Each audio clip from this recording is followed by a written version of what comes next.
Here is the puzzle. When people talk about AI, they talk about the chip, the accelerator everyone wants. But it can't do anything on its own.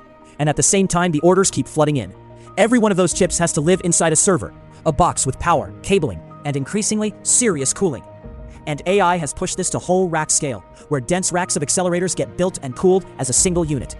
So picture the demand pulling straight through, a surge of chip orders rising on one side, and the firms that build the boxes rising right behind it. Supermicro is the well-known example, and we'll use it purely as an illustrative lens for the mechanism, not as a forecast about any stock. So, how does the chip turn into demand for the box? Walk the seesaw. On one side, more AI chips. On the other, more demand for servers and racks to put them in.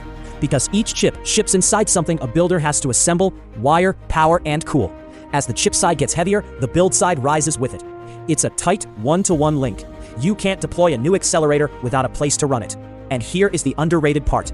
At rack scale, the cooling and integration are real engineering, not just bolting parts together. So the wave doesn't stop at the chip. It pulls the whole physical build-out up behind it. Now the key idea. Who wins and who feels the squeeze when that build wave hits? Read it as a map, not a verdict. The server assemblers win on volume. More boxes to build means more work flowing through. Liquid cooling wins too, because dense AI racks run hot, and that capability moves from nice to have to required. But it isn't free money. Component supply gets squeezed, since everyone is buying the same scarce parts at once, and margins feel the pressure, because assembly is built to order, and many firms compete for the same contracts. One build wave, many bills. Some firms bill it, some pay it. So, how does this play out across the picture? Read it as a map, not a verdict. Server builders tend to see volume rise, because the boxes have to come from somewhere. Liquid cooling tends to get adopted more widely, since the dense racks demand it. Gross margins, though, tend to stay thin and competed, because building boxes is a contested business even when demand is strong. And volatility tends to run high, since this part of the chain swings hard with the AI order cycle. One build wave refracted by where in the stack you sit. So go back to the opening puzzle.